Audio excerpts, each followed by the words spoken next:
எதையும் கொடுத்து வாங்க முடியாத தந்தையின் தோல். எதையும் இழக்க முடியாதது தாயின் மடி. ஏன்னா அம்மா மடியில தான் வளர்ந்துருக்கோம். அப்பா வந்து நல்லா தோல்ல தூக்கி போவாரு எங்கனாலும். நல்ல சிறந்த தாய் தகப்பனா இருக்கிறதுக்காக நம்ம இது பண்றோம். குழந்தைகளை நம்ம வளர்க்குற வளர்ப்பை பொறுத்து தான் இருக்கு. இப்போ பெற்றோருங்கும் போது நான் ஒரு மாணவனை சொல்றேன். ஒரு மாணவர் +2 முடிச்சு கல்லூரிக்கு போகும்போது, திருச்சி கல்லூரிக்கு போகும்போது அவர் விருப்பப்பட்ட கல்லூரிக்கு 30 ரூபா. அந்த 30 ரூபா காசு இல்லாம அங்க போய் இருந்துட்டு, அவங்க அப்பா வந்து விவசாயி. அந்த திருச்சியில சொல்லிட்டாங்களா, வருஷம் முழுசும் ஹாஸ்டல்ல படிக்கணும் அப்படின்னா அங்க இடம் இருக்குன்னு சொல்லியிருக்காங்க. அப்போ வருஷத்துக்கு 300 ரூபா. அந்த 300 ரூபா தான் அந்த ஒரு வருஷம் முழுவதும் ஒரு விவசாயி அந்த விவசாயம் செய்யறதுக்குரிய காசு. அப்ப இவர் அழுதுகிட்டே அந்த காலேஜில் இடம் இல்லக்கவும் திரும்பி வந்துட்டார். அந்த பையன் மாணவர் திரும்பி வந்துட்டார். வந்து வேற அரசு காலேஜில் படிச்சு IPS ஆயிட்டார். ஆன உடனே அந்த பதவியேற்பு விழாவுக்கு நேரம் ஆயிடுச்சு. ஆனா அதுக்கு யாரோ மந்திரிமாரு அப்படி இருப்பாங்க, இந்த கவர்னர் எல்லாரும் இருக்க. ஒரு 5 நிமிஷம் ஒரு விவசாயி வருவார் அப்படின்னு அந்த IPS சொல்லுவார். அப்புறம் பார்த்தா ஒரு விவசாயி அந்த காட்டுல இருந்தவனுக்கே துண்டை போட்டுட்டு ஏறு விழுந்த மாதிரி அதே ட்ரெஸ்ல மேடை ஏறுவாங்க. இருக்கிறவங்க என்ன இந்த ஆளை போய் மேடையில ஏத்துறாங்க அப்படின்பாங்க. அந்த IPS வந்து இவர் காலில் விழுவார், அந்த விவசாயி காலில். இவர் தான் எங்க அப்பா. எங்க அப்பா இவர் விவசாயம் பார்க்கலைன்னா நான் இன்னைக்கு IPS ஆயிருக்க மாட்டேன். நான் இது வந்து ஜெயலலிதா அம்மாவும் இருந்தாங்க அவங்களும் கூட அப்படின்னு சொல்லி வாழ்த்து சொல்லுவாங்க. சொன்னா அவர் அந்த IPS வந்து அழுவார். எதுக்கு அழுகிறாரு? அந்த கண்ணீர் வந்து சாதனை கண்ணீர், ஒரு ஆனந்த கண்ணீர். அந்த விவசாயி வந்து வெயில்ல வயசானவர். இவர் தான் கடைசி மயம் போல. நம்ம மகன் இப்படி வந்துட்டானே அப்படின்னு சொல்லி அவருக்கு ஒரு சந்தோஷம். அப்படிங்கும் போது அந்த பெற்றோர் என்ன செய்யணும், நம்ம வயசான காலத்துல கொண்டு போய் முதியோர் இல்லத்துல போட்டக்கூடாது.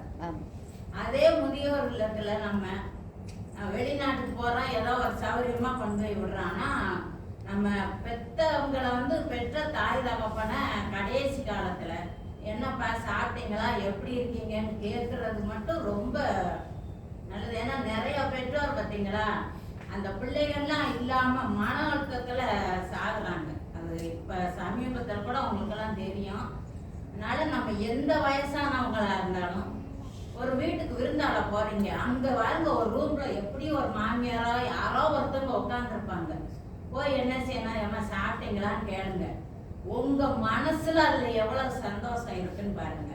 அவங்க மனசுல எவ்வளவு சந்தோஷம் இருக்கும்.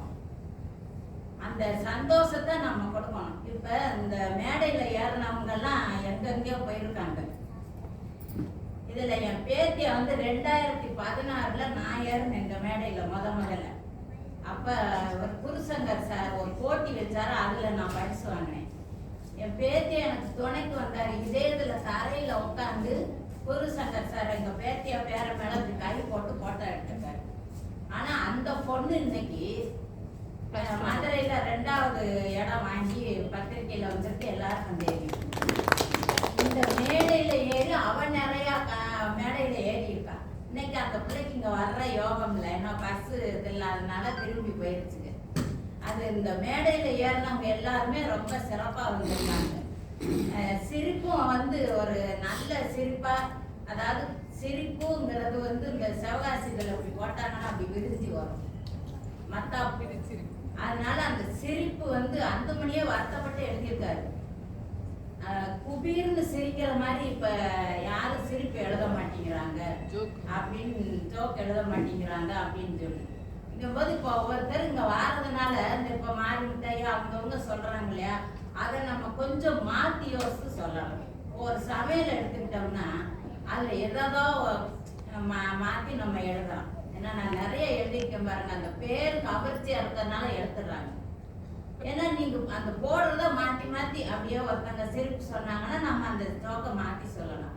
நான் கேட்டதை சொல்றேன். எங்க வீட்டுக்கிட்ட ஒரு பசங்க சொல்றேன், அடே எங்க வீட்டுல அதாவது எங்க தியேட்டர்ல வந்து ஃபேமிலி டூர் அப்படின்னு ஒரு படம் ஓடுது, எங்க வாசல்ல தான் தியேட்டரு.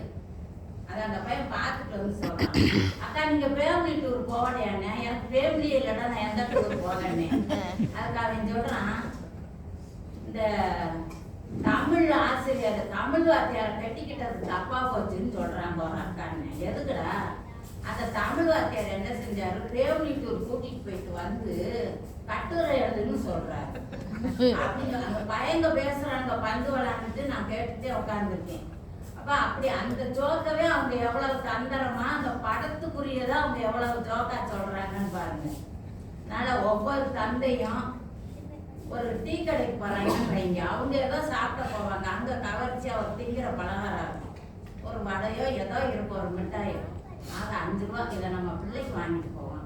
நமக்கு எதுக்கு அந்த தகப்பை வந்து அதை வாங்கி பிள்ளைக்கு கொடுத்துருவாங்க.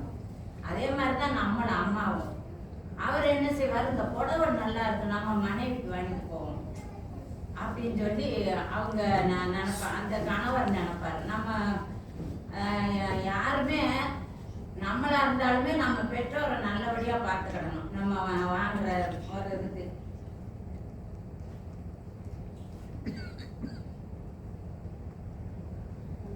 தனக்கென வாழ்வது கொஞ்சம், உனக்கென்று வாழும் நெஞ்சம். தனக்கென்று வாழ்வது கொஞ்சம், உனக்கென்று வாழும் நெஞ்சம். யாரு? ஒரு தந்தை வந்து தனக்குன்னு வாழ மாட்டாரு, ஒரு தாய் வந்து தனக்கு வாழ மாட்டார். இந்த 2 அனுபவம் எனக்கு இல்லை. நான் நீங்க பேசுறத வச்சு பேசுறேன். எனக்கு தாயும் இல்லை தகப்பனும் இல்லாம வளர்ந்ததுனால உங்களை மாதிரி பேசுறவங்களை வச்சு பேசுறேன். அந்த தாய் வந்து தனக்காக வாழ மாட்டார், தந்தையும் தனக்காக வாழ மாட்டார். நம்ம மனைவிக்காக, நம்ம பெற்றோருக்காக, நம்ம குழந்தைகளுக்காகத்தான் வாழ்றோம். அதனால நல்ல ஒரு பெற்றோராய், நல்ல ஒரு கணவனாய், நல்ல ஒரு குழந்தையாய் வாழும்படி நான் உங்க எல்லாரையும் கேட்டுக்கிறேன். இன்னைக்கு வந்து விக்டர் சாருக்கு பிறந்த நாள். இன்னைக்கு 6ஆம் தேதி, இந்த மாசம் ஜூன் 6ஆம் தேதி. அதனால நான் அவருக்காக எனக்கு விருப்பப்பட்ட ஒரு பாடலை பாடுறேன். ஒரு 4 வரி மட்டும்தான். நான் யஸ்வந்த் சார் வைவாரு, ஒரு எல்லாருமே இதை ஒரு இது யஸ்வந்த் சார் வைவாரு, நாங்க பேசுறோம். நிறைய பேர் பிடிச்சது வயசானவங்களுக்கு. இல்ல பாடல் பாடக்கூடாதுன்னு சொல்லி ஒரு ரூல்ஸ் இருக்குல்ல சார், அதனாலதான். செந்தமிழ் தேன் மொழியால் நிலாவென சிரிக்கும் மலர் கொடியால், பைந்தமிழ் இதழில் பல ரசம் தருவார், பருகிட தலை குனிவாள். இவள் செந்தமிழ் தேன் மொழியால் நிலாவென சிரிக்கும் மலர் கொடியால், பைந்தமிழ் இதழில் பல ரசம் தருவார், பருகிட தலை குனிவாள். காற்றினில் பிறந்தவளோ, காற்றினில் பிறந்தவளோ, புதிதாய் கற்பனை வடித்தவளோ, சேற்றினில் பிறந்த செந்தாமரையோ, செவ்வந்தி பூச்சரமோ. சேற்றினில் பிறந்த செந்தாமரையோ, செவ்வந்தி பூச்சரமோ. இவள் செந்தமிழ் தேன் மொழியாள் நிலாவின சிரிக்கும் மலர் கொடியாள், பைந்தமிழ் இதழில் பல ரசம் தருவார், பருகிட தலை குனிவாள். இவள் செந்தமிழ் தேன் மொழியாள் நிலாவின சிரிக்கும் மலர் கொடியாள். இதை எனக்கு விக்டர் சாருக்காக நான் ஒரு பரிசாக அளிக்கிறேன். இவ்வளவு நேரம் பேச அனுபவிக்க சார் யஸ்வந்த் சாருக்கு ரொம்ப நன்றி. அனைவருக்கும் நன்றி. எப்படி மாசம் மாசம் நான் இங்க வர்ற மாதிரி நீங்க எல்லாரும் வேண்டிக்கோங்க. ஏன்னா இன்னும் கொஞ்சம் உடல் நலம் அப்படித்தான், எல்லாரையும் பார்க்கணும்னு இன்னைக்கு அழுதுகிட்டே நான் வந்துட்டேன். நான் வந்த ஒட்டி சூமாரி மடத்துக்கு போன் பண்ணேன், ஜெயந்திக்கு போன் பண்ணேன், இவங்களுக்கெல்லாம் போன் பண்ணி வந்துட்டாங்க. உங்களுக்கு எல்லாருக்கும் ரொம்ப நன்றி.